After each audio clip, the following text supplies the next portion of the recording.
Now that Apex Legends has been out for a few days, I figured that I would, give some initial impressions on it, what I think of the game. The Battle Royale genre has been, tweaked a lot through various games like Fortnite, PUBG, Black Ops.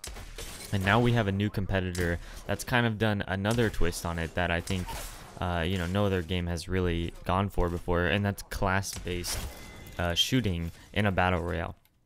Now, I think what they've done with the idea of classes is actually pretty good.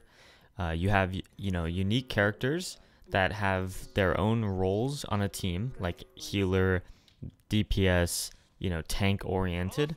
Although, even though they fit that role, they still obviously can contribute a lot in terms of damage by just using their guns and their gunplay. But obviously, some characters are catered more towards damage by their moveset, or their two abilities, I should say. And this can change the dynamic of the game a lot by creating team compositions. And basically, the Battle Royale genre shifted in this game from a solo game mode to a team-based game. And I think that's pretty interesting because the other Battle Royales have had team-based modes like duos and squads.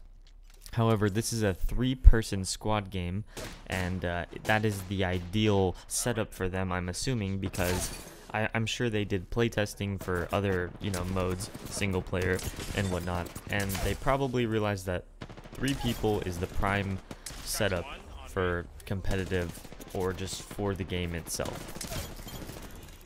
So, I want to talk about gunplay first. I didn't play Titanfall 2, but I know that this game is based off of it. I've heard a lot of decent things about it. The gunplay is pretty smooth, I would say, in terms of, shooting the gun, hitting bullets, hit registration, all that. It seems to be pretty smooth. But I feel like the movement with the guns is not super intuitive at first, because your running movement is very smooth and fluid, and sliding into the ground and getting out of slides is very fluid, but the left and right movement while running is kind of odd. I feel like it's just something that a lot of players are going to have to get used to, but it definitely feels different than most games in their gunplay, especially games like Overwatch and whatnot, where, left and right movement is essentially the same speed as going forward and backwards. So your full direction of movement is all in the same speed. Whereas in this game, while running, your left and right movement is a little bit hindered, and it kind of makes for some wonky situations when you're trying to maneuver around. But overall, I feel like the gunplay and the movement are pretty solid in this game. One of my biggest things I noticed, though, is just that the idea of the class-based shooter in a Battle Royale setting is very unique. I think they almost have the execution perfect. The only major problem I've noticed is that some of the classes are definitely underwhelming, and just using abilities in general are underwhelming because of their startup time or their actual impact on the gameplay. And I know that they probably tune these things down on purpose, because if you just had abilities dominating and deciding fights like ultimates, you could probably have an issue like Overwatch where you're whoever has the most ultimates up will win a team fight essentially. And so I'm glad that they toned them down, but I do think that they should have maybe not make the ultimates super impactful, but they should add more very small subtle abilities that are quick to use and more supportive to the character's playstyle. So for example, I've been playing Bloodhound the most, and what I've noticed, at least so far in my gameplay, is that he's meant to track people, and it doesn't really flow super well with the way that I've noticed I've had to play him.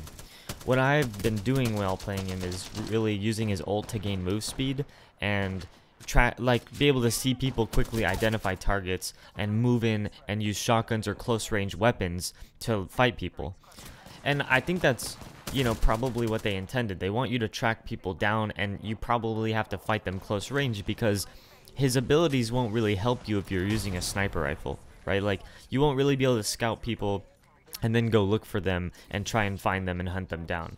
or your non-ultimate ability allows you to see people within a proximity of you. But again, if you're using a sniper and you're scouting really far away, well, your thing isn't really helping you hunt the target, and instead it's becoming more of like a defensive scouting option. And I feel like while that opens up more possibilities of things you can do with the character, it also at the same time makes it like difficult to understand when you should be using abilities, or if you should only be focusing on this one specific playstyle that fits the character, like rushing in and using your tracking abilities to have like better movement than your opponent. I've also just kind of noticed that many of the abilities are not equal, and the unfortunate part about that is I already can kind of sense that the DPS oriented characters that have like DPS abilities such as Bangalore, they just are probably going to dominate because their abilities allow them to just excel even more in gunfights. And if you're playing Bangalore and your aim is really good and you know how to get in there and punish targets quickly, if your enemy doesn't have great aim, they're going to struggle to fight you as a Bangalore. But they might be okay against slower characters that, can't just run at you and start shooting with a shotgun or, a SMG in your face.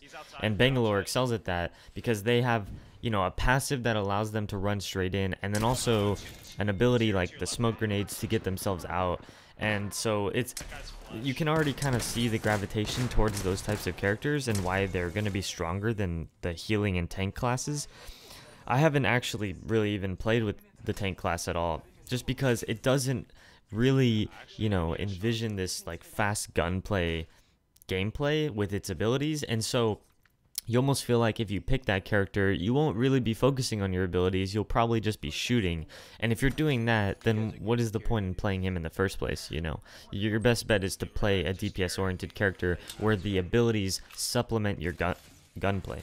I feel like the hype for this game is very justified in that, they didn't make these elaborate videos a year or two ago claiming about how they were going to make the greatest battle royale ever. They kind of just dropped the bomb. And I think that's significant because Fortnite obviously was maintaining most of like the market share in terms of a battle royale. And so, this is a great way to shake it up because they had a lot of time to just secretly study what communities wanted in other games, and they delivered on it. Like the pinging system, where, even though you might not have the best communication in the game or people who don't have microphones, if they understand the pinging system that is built into the game, you can honestly navigate relatively well in that. It will never be as good as communication through voice microphones, but they studied and understood what needed to be done to kind of execute a team-based gameplay through just pinging and all that. And I just kind of want to conclude with some thoughts about, where this game will probably head. I think that its hype right now is pretty surreal. It's like reminiscent of when Fortnite started to gain insane popularity. And now most of that is due to very large streamers, being paid to advertise the game. And there's nothing wrong with that. I think that it's a good way to get it out because, they didn't spend any money hyping the game up before it came out. Now that it's out, they're paying people to hype it up, and that's totally okay. I do believe this hype is going to die down relatively quickly. It's just how it goes with games. Fortnite has kind of become a staple, and so like even though Fortnite's not growing to immense numbers still, it's just kind of there. And so when people get bored or a little tired, they'll always go back to kind of games that they've been familiar with. But I do think that this game will shake up the long-term effects of Battle Royale because this is one of the first games I feel like that's kind of exploring like a further idea of the Battle Royale. It's only 60 players. It uses class bases with abilities and ultimates. It does very smooth gunplay, very smooth graphics. It's going in a different direction that Battle Royales, haven't gone before. And I think that ultimately could make the scene a bit more interesting because maybe they can work around rank systems with different classes, so different classes have different ranks. There's a lot that they can start to do with this game mode. They can probably even tweak the number of players in each mode. Maybe like they'll come out with a solos or duos mode that has less players in it, or maybe even more players, and I just think that that could be pretty interesting overall. I don't think he can look down, dude. So thank you guys for watching. I really appreciate it. I just wanted to give some quick thoughts on this because this game has got a lot of hype. I mean, and it's lasted the couple of days that it's been out. Now that, you know, the dust has settled. So I figured after playing it for just a little bit that I would kind of give my thoughts on the game as a whole. And I do think that a game like this could be a little more competitive than you might initially believe. But only the future will tell, I guess. So thank you guys for watching. I appreciate it, and I will see you in the next video.